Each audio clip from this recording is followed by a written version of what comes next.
Hi, everybody. Thank you for joining us. I hope everyone is having a wonderful summer with lots of warm weather and lots of relaxation and fun. We appreciate you taking time to join us today as we talk about what we see as the future of assessment.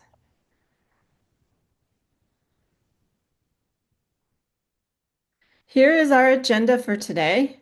We have an amazing group of panelists, and they will introduce themselves.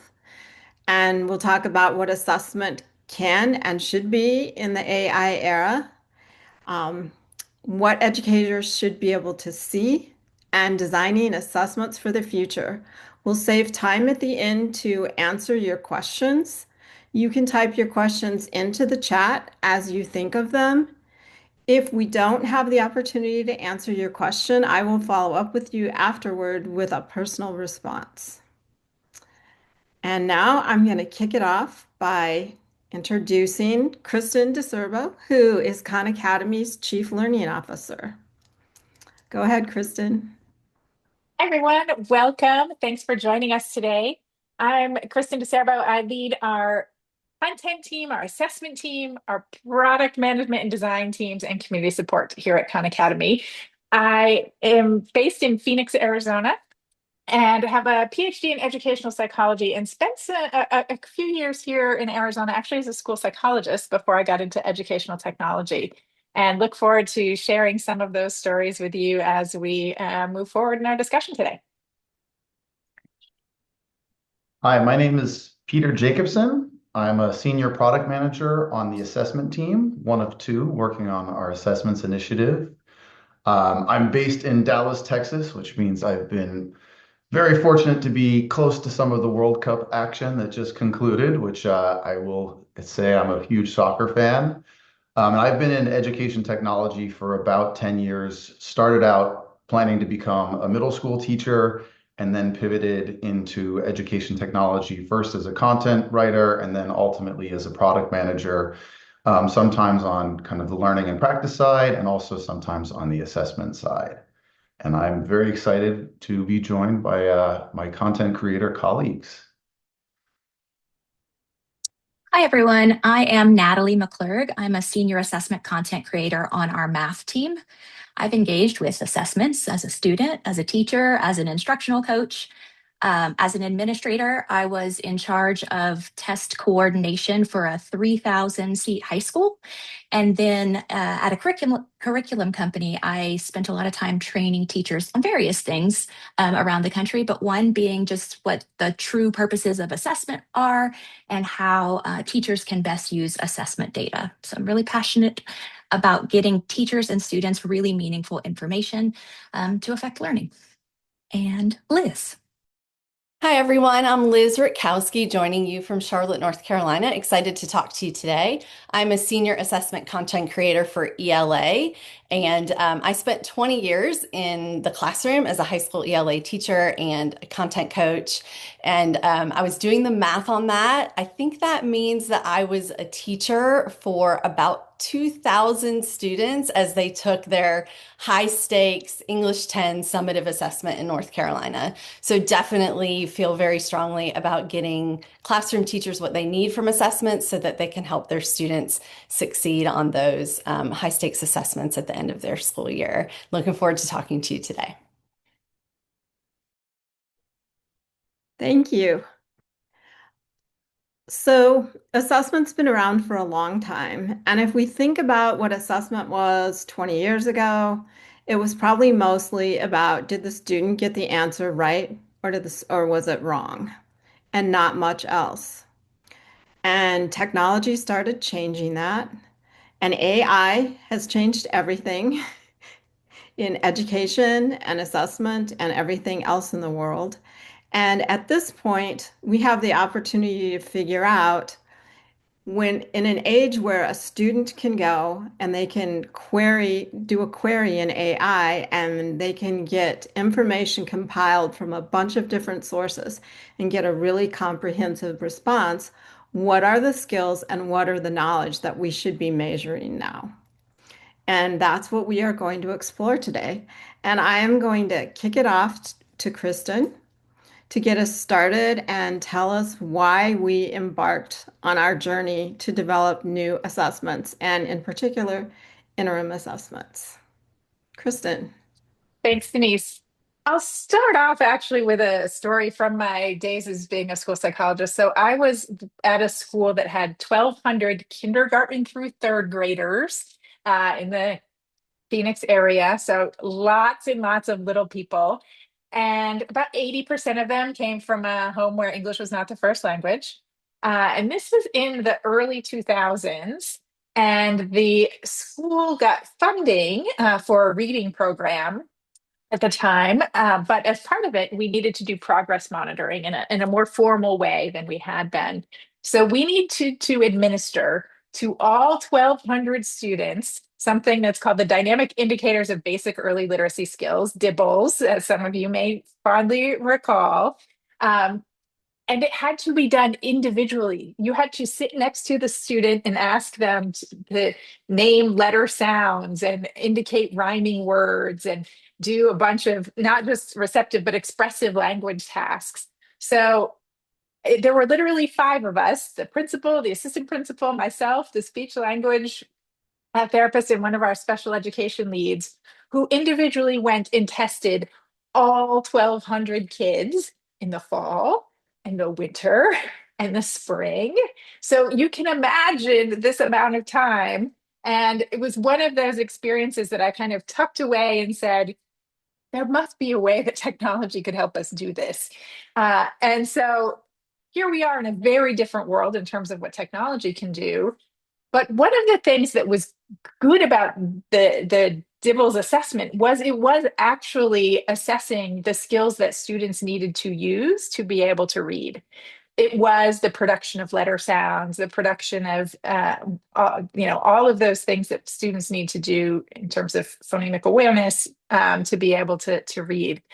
And I think one of the criticisms that assessment rightly has is too often the tasks and activities that students do as part of the assessment are not very closely related to the actual skill we need them to do in the real world. So filling in the letter B on a Scantron is a pretty far jump from the kinds of actual activities where we want students to be able to apply that knowledge to solve a real world problem. And that gets even an even bigger distance when we start talking about things like communication and things we've never really been able to assess. In 2015, the International PISA assessment wanted to assess collaborative problem solving, right? Like, how are we going to assess collaborative problem solving? Well, it turns out that in order to do that, they had to create a computer generated character for the person taking the test to collaborate with. And then because they couldn't just engage in a conversation, they actually had to create these big dialogue trees where the character would say something, and then the test taker would have three options to choose from of what they wanted to say back, right? So that's not very natural in terms of the actual thing you want a student to do. So they're selecting one of those options. And then based on which option they select, behind the scenes, there's a dialogue tree that says, if they select this option, then the character says this. And now they get another selection of which three options do you want to take. Like, that is very far from what an actual conversation looks like, for example. So there's lots of skills and activities that we certainly couldn't even assess well. But there's other things, even in more traditional skills, like basic math skills, where just seeing whether someone has gotten the answer right or wrong doesn't tell us a lot about what they actually know. And so you can think about, hey, the issue isn't did they get this right or wrong? What we want to get at in the assessment is evidence about how they understand this. And how can we get that evidence in a better way? Well, certainly if you look at what happens in classrooms, teachers do that individually with students all the time, right? The teacher will go up to a student and say, hey, why did you subtract there? Hey, what does that 34 actually mean there? And ask those kinds of questions that get kids to explain what they're thinking and explain their understanding. But an individual teacher can't have that individual conversation with all those 30 questions in all those 30 students in their class.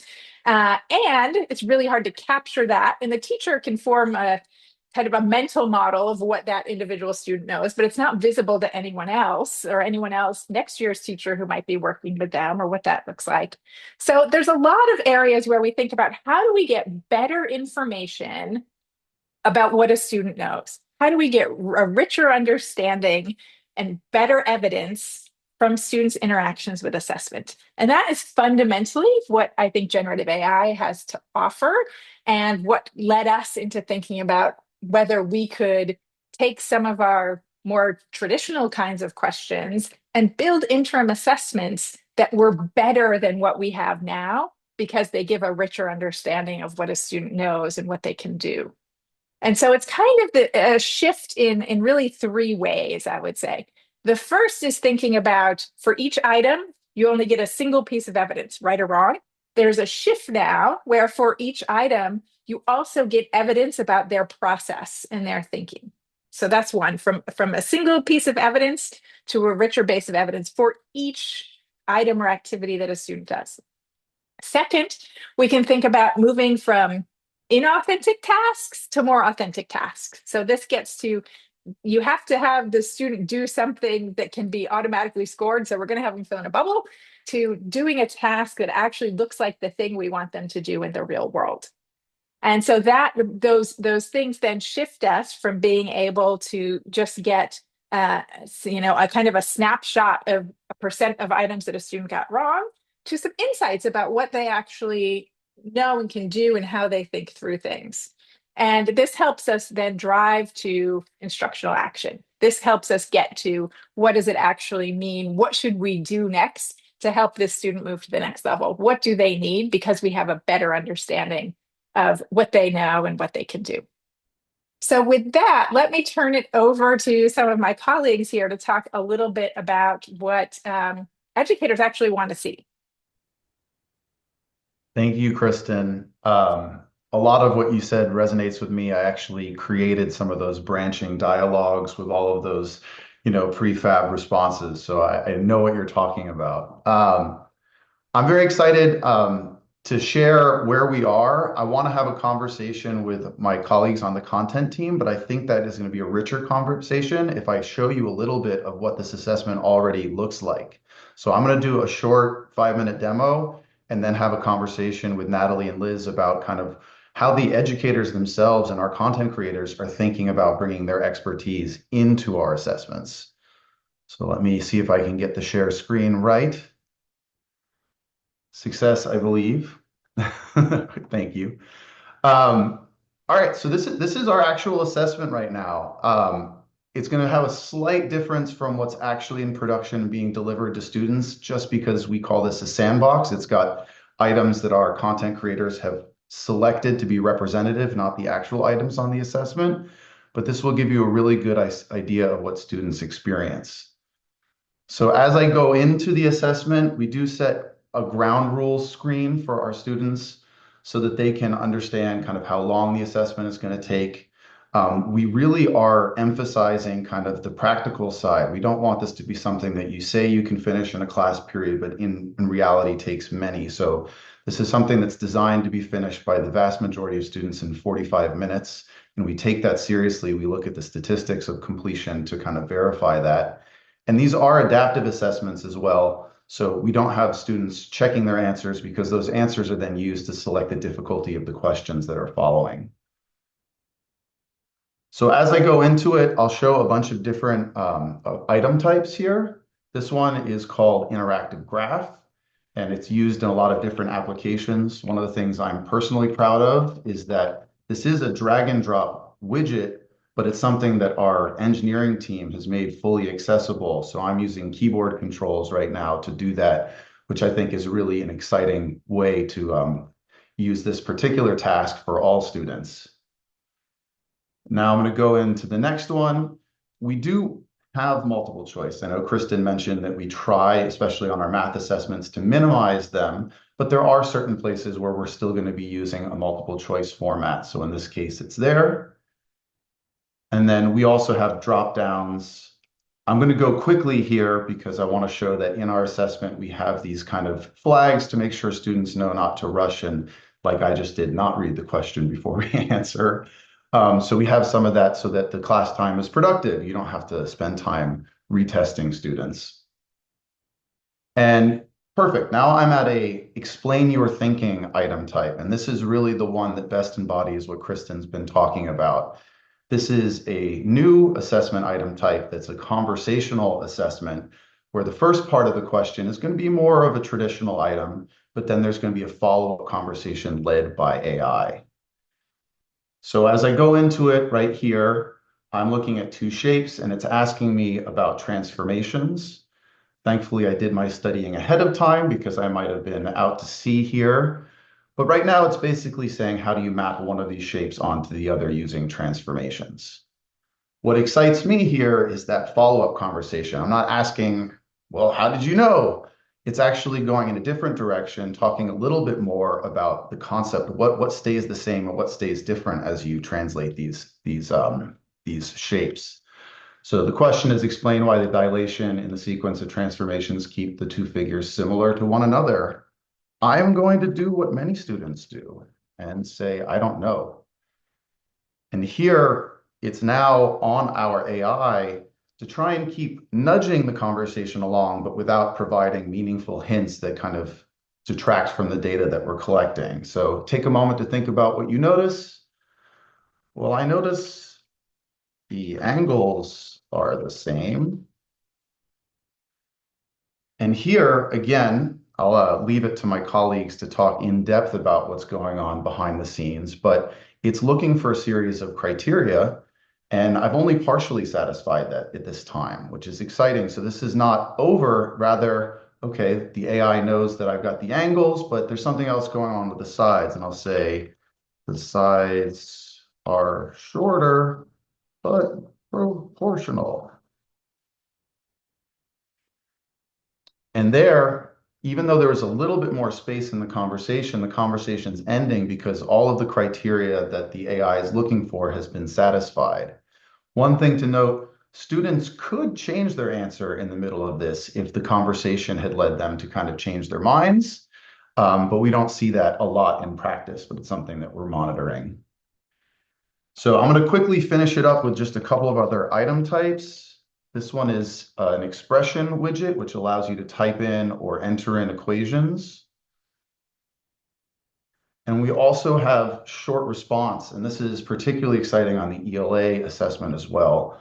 Currently, these are not being scored, but that is very much on our radar as something that we're investigating because we know that this is very rich information that we could be providing. Forgive me for phoning it in right here, but for the purpose of a demo, I'll just go with the TBD response. And then again, this is a numeric. Again, we like a lot of these constructed responses to avoid kind of over-reliance on multiple choice. And then one last one here. This one is showing you multi-select. Again, this is a variant really of multiple choice, but we're not completely steering clear because there are opportunities where this is valuable. One thing to mention, our assessments do have a calculator. What I'm very excited to report is we've entered a partnership with Desmos, and we will have the Desmos calculator in our assessments starting next year. So while this is still the Khan Academy calculator, that integration work is right now underway. So now I'm at the end of the assessment. I can blast the confetti. But one last thing to emphasize, this is something I think is very different from other assessments. We also provide students with some narrative insights we call learner insights about their performance on the assessment. In this case, it's drawing exclusively from that one explain your thinking question that we saw, but on a normal test, you'd be experiencing multiple of those explain your thinking. So this would be a summary of your performance on a bunch of those things, which on the math side really focuses on conceptual understanding. The ELA side, maybe more in reasoning, although I'll let Liz kind of dive into all how that works. But this is a really exciting piece, and it's also something we can surface to teachers and then aggregate across an entire class so that you can look at these insights and start seeing maybe which concepts students are struggling with as a trend so that that can also inform instructional decisions. So I'm going to stop the demo right there. And I'm going to use this time to kind of get in with Natalie and with Liz and just, I guess the theme I want to say is we spend a lot of love and care in creating these items. And I want to know, like, how is it that we get all of your expertise, the years of experience, the content creator know-how into these AI-driven experience? How do you collaborate to make these kinds of items? Yeah, I'll jump in here first. So content creators do a lot of things behind the scenes so that those conversations go the way that Peter just showed you. So some of the things that we do kind of moving through the progression is we determine which standards are best assessed with something like an EYT. So Natalie will speak a little bit about how it works in math in just a minute, but the ELA side, we determine what standards do we need this ability to dig deeper and to have students explain their thinking.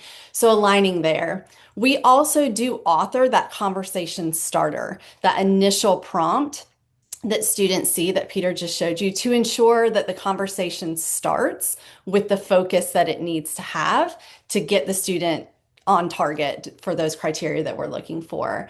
We write those scoring criteria. Peter mentioned that the conversation ended because the scoring criteria had been fulfilled. Those scoring criteria are written by content creators and content experts, just as a teacher would write a rubric to ensure that, what the student is being assessed on is what you're looking for that standard. We write those scoring criteria to ensure that the student is fulfilling what they need to show mastery of that standard. And so that conductor is looking for those things. We also create response sets to help to train the AI. And those response sets show a continuum of successful answers from, just meeting the threshold to really, knocking it out of the park. And then also some non-examples. What should a response not look like? What do incorrect responses look like? And giving it those very item-specific exemplars. All of this is done per item, not just in general, so that it's specific to the item students are seeing. And then, of course, reviewing those insight reports to ensure that what students are hearing and teachers are hearing is accurate to what the student did to their performance on that EYT, so that the insights are actionable and that what the teacher does next is what the student needs. Natalie, I'll let you jump in and speak from the math perspective a little bit here. Yeah, so to start about choosing standards, math standards have various aspects of rigor built into them: conceptual understanding, procedural skills, and application. And so our EYT questions specifically focus on the conceptual understanding piece. One thing that we think about when we're choosing EYT standards is just, is there any additional meaningful information for teachers and students that they can receive from us if we make this an EYT item versus just a traditional item? So there really is a lot of thoughtfulness in which widgets we're choosing per standard. Liz talked a lot about how we help to train the AI, train the LLM. And one thing that we do both on the math and the ELA side is we score a lot of student conversations to help to fine tune these multiple agents that are working within the LLM.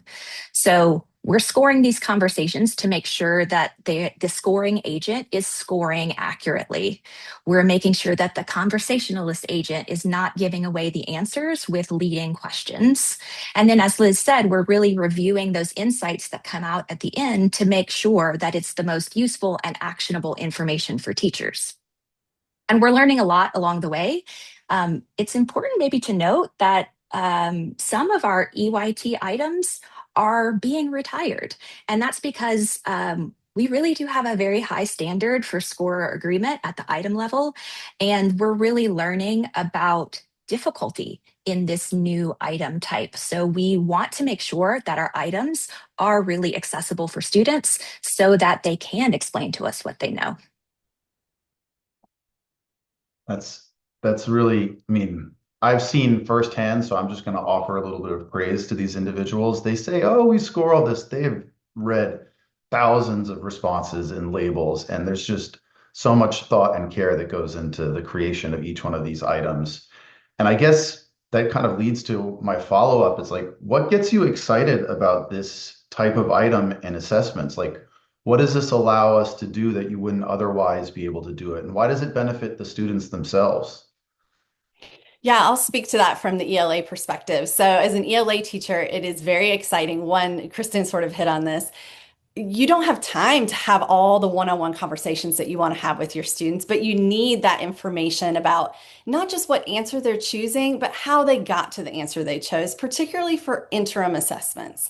The whole point is to have actionable data, not just what answer they chose. So for ELA, I work at the high school level. If you've ever seen an ELA standard at the high school level, they are quite rich. There is a lot that's in there in any given standard. And when you have a multiple choice item, you have to make a decision about what part of the standard you're assessing. But with something like an EYT, we can assess part of the standard in that multiple choice, and then in the conversational part, ask about more of the standard and have them dig deeper into the standard. And so in that way, the item has better standard coverage and alignment. Of course, at ELA, we always have a stimulus, right? We have a text. And the text is the thing we want in class. If a student gives me an answer, probably what I'm going to say as a teacher is, where do you see that in the text? And with EYT, we're able to ask a follow-up question like that and not have to guess what part of the text might the student have gone to here, but to really ask them, where do you see that in the text? And how is that part of the text supporting the answer that you chose? And getting the student to explain what they're seeing allows the teacher to see what they are understanding and where there's still room for growth. So that dialogue back and forth really does mirror the authentic conversations that happen in an ELA classroom and allow the teacher to see, what the student is understanding and where that comes from. And I think for me, because I did teach for so long, I get really excited because EYTs are making thinking visible again in a way that I think we kind of lost when we moved to digital assessment because we don't have annotations, right? And I know in the classroom, I did a lot of sort of jumping through hoops, trying to get my students to go back to that, explaining their thinking. And here it's happening organically in the process of the assessment so that their thinking is visible and I can understand what was going on in their mind as they answered this question and where I need to help and what action I need to take next to help them do better or continue their growth in that standard. So for ELA, it really is just an exciting way to get back to the authenticity of explanation and verbalizing your reasoning. Natalie, 1 second. I saw a question come through, which is just to say, we're saying EYT, that's our shorthand for this, because we're talking about it every single day. But whenever we say EYT, it really refers to explain your thinking right now. So just in case anyone was wondering, what's EYT? That's what we mean right there. Let me pass it to you, Natalie. Thanks. I think that just about any math teacher will tell you that two of the biggest challenges in a math classroom are assessing conceptual understanding and facilitating mathematical discourse. Again, we keep mentioning we don't have a ton of time to talk to every student individually. And quite frankly, students are not super comfortable talking about math and talking about math ideas. And I think that one really cool thing about EYT is it's teaching students through this assessment how to really talk about their ideas.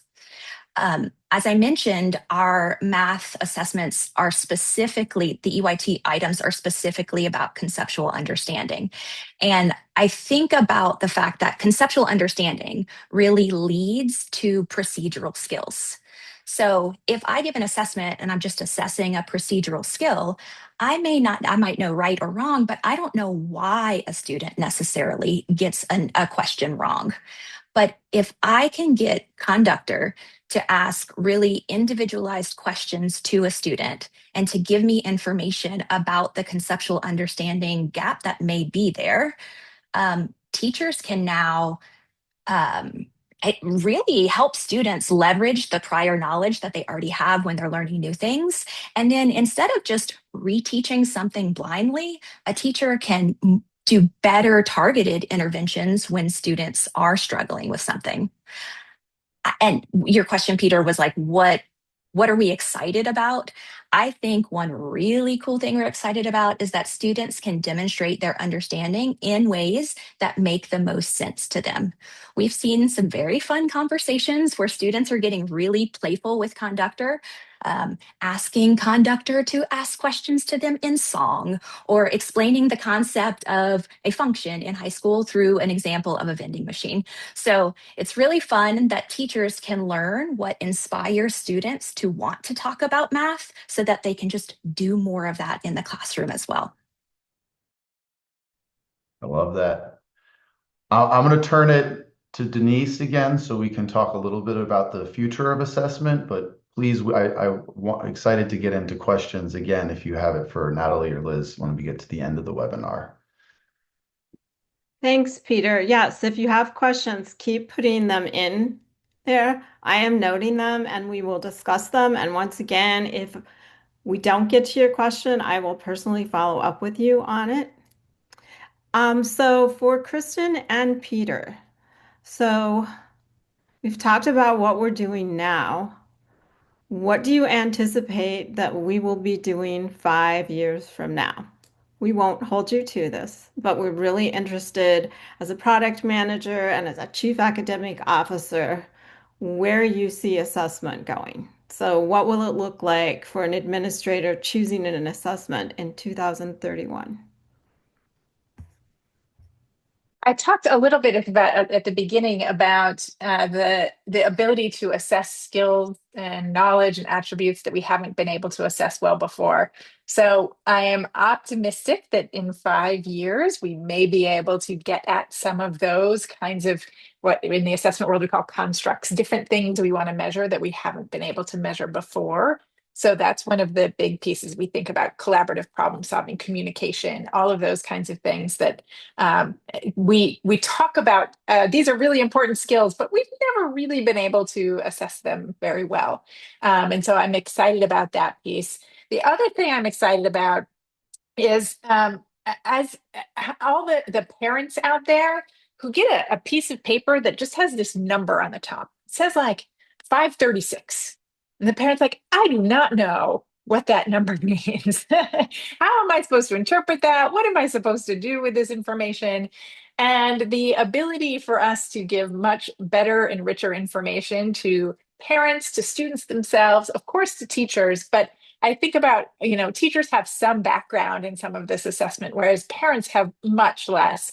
And so I'm also excited about that possibility of bringing in that school home partnership by being able to communicate in better ways to families about what their assessment results mean. I'm going to double down on some of what Kristen said there. Call it a phone in or call it a double down, whatever you want. But as a product manager, I've just been baffled at how much my own job has changed in the last year. So the idea of being able to measure things that, may have traditionally been called soft skills, but are actually maybe the most important skills of things like collaboration, these really are what make you successful in today's jobs because they're ever changing. So I really love that aspect of it. And maybe the emphasis of assessment goes to a combination of all of the typical academic reading skills or math skills that we're talking about, but also these other things that really allow people to succeed, this kind of constant learning mindset. So I really love that. And then maybe to elaborate a little bit into the future vision, I I would love to completely demystify the assessment insofar as every time you got something wrong, we wouldn't have to worry about item security. You can dive in, you can look at that exact item and say, this is what it was. You can work through it. You could take the assessment as many times as you want, and it would reduce the amount of stakes it is, and it wouldn't be teaching to the test. It would really just be the test itself becomes a tool for your own learning, because I think that's really the goal, is to kind of reduce the amount of times that you stop and take a stressful formal assessment and really just make that a continuous loop that goes into learning. Oh, let me pull on that thread a little bit, Peter. That this idea of, if we think about what 2030 looks like, and what that world is, I would love to see a breakdown in between learning and assessment. if students are engaged in practice on digital learning platforms, we have so much information about what they know and what they can do that saying, wait, stop, now you have to take this, 1 hour test for us to know what you know. Well, we've got a whole bunch of evidence of that already. It can be helpful sometimes to eliminate the distractions and to say, okay, here's where we're going to focus on doing this.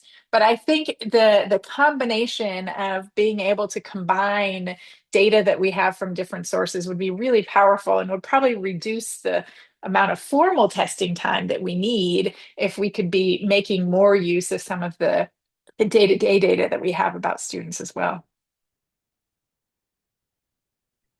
Any other thoughts, Peter? I mean, I love what Kristen's saying here. I don't need to dive again into this. I remember had a visionary statement once, which would be assessment quality data without assessment, which I think is very much kind of what you're talking about. And maybe there is a reason to stop and kind of focus on that. And we have a lot of use cases where it's predictive of other things. But I would love for that to be more, it would be the holistic picture of what students can do and not just what they did on 45 minutes or 2 hours that was high stakes. So, yeah, high five. Thank you. Okay, we're going to move into a lightning round, which will go quickly, and then we will start answering your questions because you all have been submitting some really good questions. So, for the lightning round, and I'll start with Peter. If so, you've probably already purchased what you're using for Back to School 2026. But as soon as the school year starts, it's time to start thinking about Back to School 2027. So if a district administrator, curriculum director, assessment coordinator, whoever is involved in making decisions is rethinking what they're doing for assessment, what should they be looking for? Well, I believe it needs to be practical. I'm just trying to stutter on my own words here. Assessment is not done for its own sake. It's what you can do with the information that comes from it. So it's really a lot of it is about the what's next. We didn't spend a lot of today's webinar talking about it, but the assessments that we're creating do generate recommendations.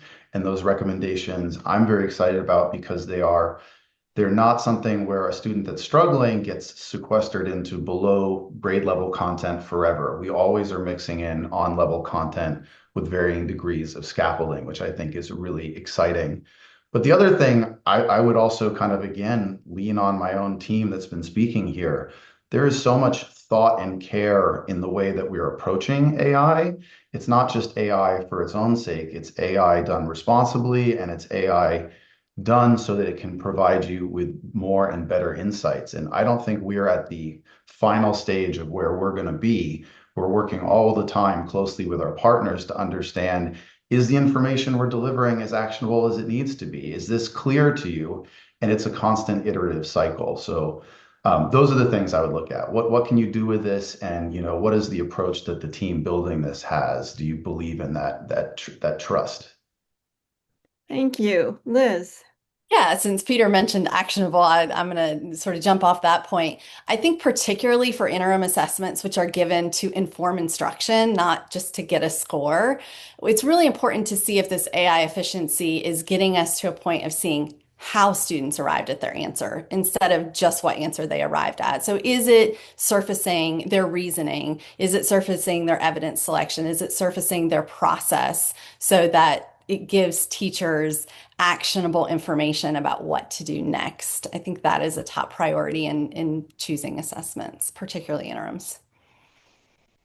Natalie.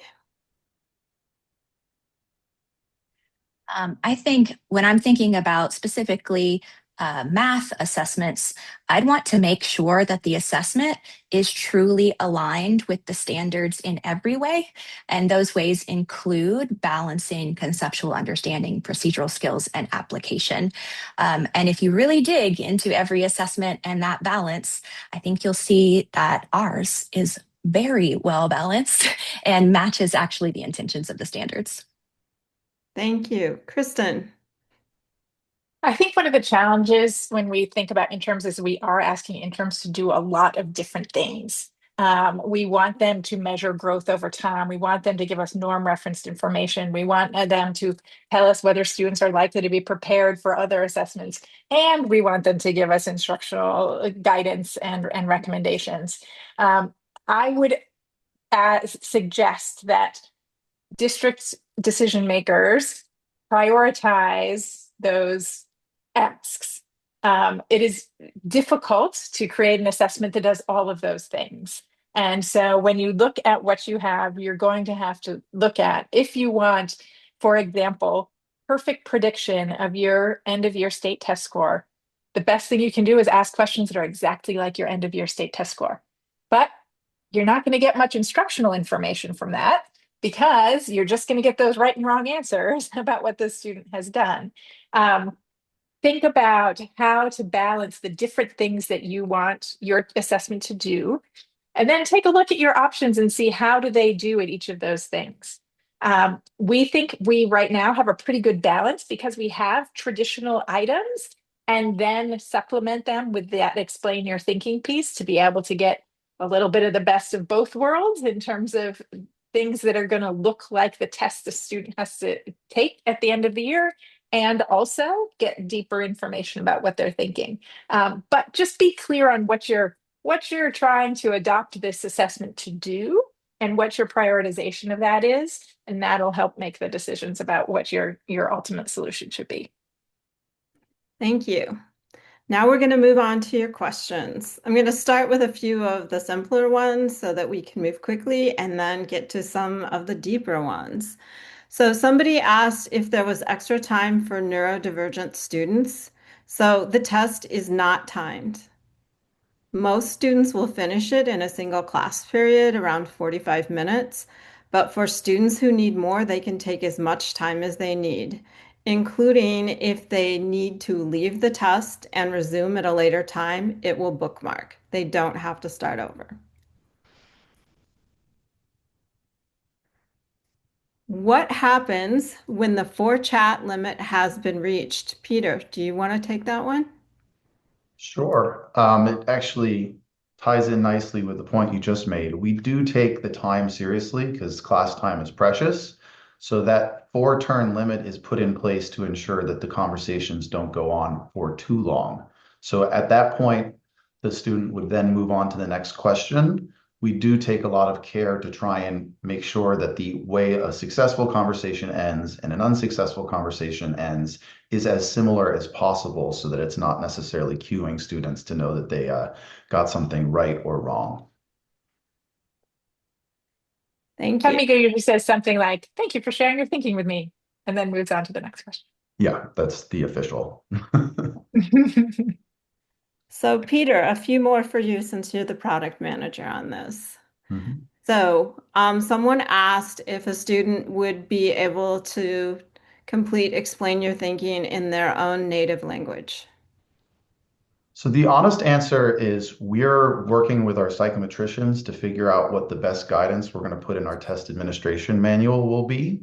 I will say that we have observed this behavior in the wild as we've field tested these assessments. And on the one hand, I'm so like, it just fills me with joy that someone can engage with something in their native language and it makes it more accessible to them. On the other hand, I understand that the way these languages are translated, the training sets are not necessarily the same across the board. So we do want to make careful decisions to make sure that it's going to be fair, valid, and reliable. So as of right now, students are able to do this, and it's pending kind of a formal discussion with our psychometricians as we continue our assessments in beta phase this year. Another one for you, Peter. So several people asked about speech to text. We are definitely going to have text to speech. Speech to text is another one that we're looking at by the time we get to the following school year. Right now, we have observed districts using kind of off the shelf speech to text. Text to speech and speech to text software in conjunction with the assessment.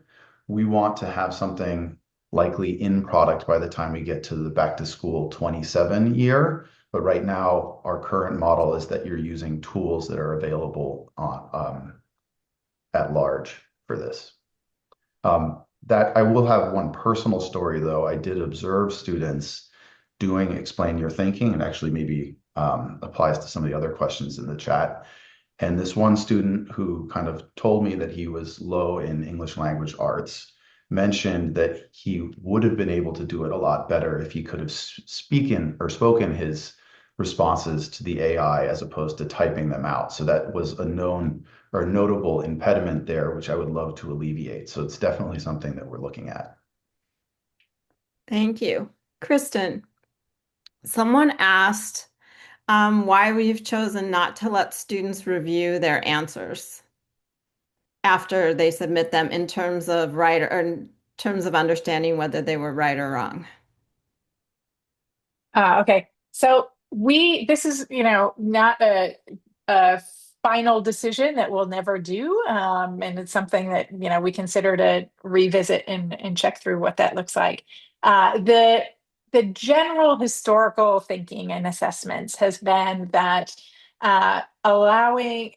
giving cues during the assessment about whether an answer is right or wrong can significantly impact the motivation of the student as they're working through the test. So if you're seeing, I'm getting an answer wrong, I'm getting the next answer wrong, I'm getting the next answer wrong, can be pretty demoralizing, and we want students to be approaching each item with a fresher view of what that is. So that's been historically assessments that have any kind of stakes don't give that immediate response. That said, the research there is not 100% clear that actually that is what happens if a student is told they get something wrong. So that's one answer. The second is if the students are getting corrective feedback as they're going, they actually are potentially learning as they're taking the assessment, which is great from a learning standpoint and not so great from a, hey, we're trying to get a snapshot in time of what you know right now perspective. So if we do decide that we want to go and give individual item feedback during the assessment, it's going to need to change how we think about what that score means and how we calculate that score. So if you're using that same skill again in the assessment, if you learned it during the assessment, how do we capture that, and how do we think about, you got that item wrong, but now you got corrective feedback and you got it right the second time. It just adds a lot of noise and potential confusion in that we have to figure out how to deal with. Thank you. Okay, the next one is going to be for Liz and Natalie, but I'm going to give you a preview of what's coming. We are going to address the elephant in every room right now, which is how do we address AI skepticism? We'll get to that. And we also have had a request for what do teachers see? And we'll get to that too. But before that, Liz and Natalie, how does Conductor handle unanticipated responses? If something falls outside of anything that you considered when you were training for an item.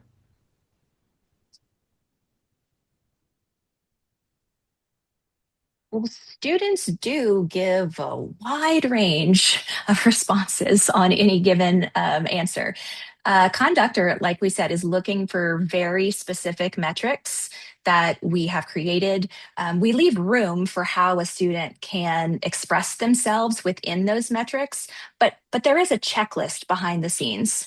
So I mentioned those few agents that we have working at the same time. One of them is that conversationalist that's really trying to ask the right questions at the right times without leading a student in a certain direction. So conductor is taking what the student knows, what the bits of things that they know so far, and then is designing the next question based on that checklist. So oftentimes it'll like be very playful and like affirm whatever it is the student is saying, even if it's very off the wall. But again, we're trying to guide students to that checklist of information. Yeah, I think I would, everything Natalie said. And typically, what it will do is it will acknowledge what the student has said in some way. If you remember when Peter put in IDK, and it said, that's okay. And then it reorients the student to pulling them back to what it was looking for. So it didn't just repeat the conversation starter. That would feel a little, probably frustrating, but it asked a question to get them back on that track. And so that's typically what we've seen it do when students sort of give an outlandish or maybe an out of the box response, which they certainly do. Thank you. So, a couple people have asked if we're going to do science, social studies, or interdisciplinary. Those are not available yet, but everything is under consideration for the future. So please let us know what it is that you need. And Kristen, now for the big one. How how do we address AI skepticism, whether it's from a school board, parents, administrators, or teachers? So I think there's a couple of things to be aware of. So first is that we are in a pretty unique time with regard to AI right now, generative AI in particular. So, whenever a new technology comes, there's actually a pretty predictable cycle. There's a consulting firm called Gartner who has described this as the hype cycle. And you start off with the technology and it goes up to what they call the peak of inflated expectations, where you think, oh my gosh, this technology is amazing. It's going to solve all of our problems. It then becomes clear that it's not going to solve all of our problems. And you crash into what they call the trough of disillusionment, right? Like, this is terrible and this is going to ruin us all. And eventually, what happens is you come out onto what they call the plateau of productivity, which is the hey, this technology is good for some things, it's not good for others. Here's how we can use it productively. And I think that different people are in different parts of that curve right now. But certainly, in many cases, we are seeing a lot of the that trough of disillusionment. We saw all the hype, and now we are thinking this is not a great technology, and it's kind of running into, you may be seeing this in your districts too, concerns about screen time, which are separate but related to this idea of AI. And I think the response for all of these is, let's think about the technology itself is not good or bad. The technology itself can be used in good ways and bad ways. So let's think about what are the ways that we can use screens and AI in ways that help learners learn more and help us understand what they know. And can it do those things in ways uniquely that we have not been able to do before? Those would be good uses. But as a district, you should be definitely thinking about what is your overall AI policy? What are the things that are good uses, and what are the uses you don't want to use and you want to prohibit? You want to specifically call out and what those look like. And so that conversation about AI in your community is ideally a conversation with everyone. There should be parents involved in that conversation, teachers involved in that conversation, students. I talked to a high school student the other day who was part of his district's workforce to their committee to define their AI policy. So all of those things should be coming together to think about what it can do and what it can't do. But the big piece is thinking about what are the things that it is good for and what isn't. The other piece to think about is we have been using AI in assessment for a long time now. Many of the essays, for example, are graded by AI, not generative AI, but AI. And we have standards by which we can judge if the technology is doing a good job at that. And so there's procedures and policies that we use where we say, okay, two humans agree at this level on this score. Does the AI agree with the humans at the same level that the humans agree with each other? It's important to note that humans don't agree with each other 100% of the time on many of these subjective grading, but does AI agree with them at that same level? And if you're thinking about adopting AI, how do you look at the under the hood a little bit and ask questions about, do you have that kind of evidence for the scoring? Do you have that kind of evidence of that the AI is going to be valid and reliable and fair in the tasks we're asking it to do? Thank you. Peter, we have one more thing, and Peter is going to show us what the teacher reports look like, but since we're getting close to the top of the hour, Peter, can you show the last screen with the QR code first? So there's a QR code here. You can scan it. If you scan it, there's a form, and you can let me know what your interest is, whether you just want more information, if you want, more details about the product, and also if you might be interested in early access for Back to School 2026. We are offering early access for early users. So scan that if you're interested. I will send you the recording, so if you don't catch it now, there'll be another opportunity to scan. And I'm going to turn it back to Peter to show us what teachers see after their students take an assessment.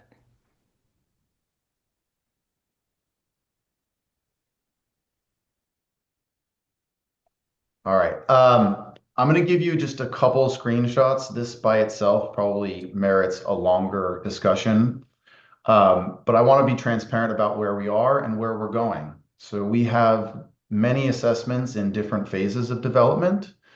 The ones that we are talking about largely today are the ones that are what we would call in a beta phase. They are adaptive assessments. They produce scores, but we don't provide as much context as we will once we have a year under our belt to get things like normative data. So where we're starting is we are going to be providing, or we do provide, overall scores and reporting category scores. You can think of as kind of like domain scores. And these are the scores that ultimately drive the reporting category scores are the ones that drive the recommendation. So you might be strong in one reporting category, like expression and equations, and low in another one. I'm going to mix subjects, reading literature just so that everyone is confused here. But the idea there is that you can get a customized learning path at that point that students can have. And again, just to emphasize that those recommendations are always going to include on grade level content, but might have varying degrees of scaffolding. What we don't yet have is normative data. That's going to take an additional year of getting score data from our partners out there, but that is very much in the plan. So we can't tell you if you're in the 95th percentile or 56th percentile, but we do provide what are called performance level descriptors, which are essentially the byproduct of a rigorous standard setting process that we've done with our educators that can tell you what beginning, approaching, and demonstrating those cut scores are for students. And then there is additional guidance on how this can impact your instructional decisions. Addition to this, we have about 1 minute left. Yes. This is just the 30-second version. Someone asked, do you show the explain your thinking insights? Teachers do get them. They can even drill into the conversations, and they're grouped thematically so you can see an aggregate view.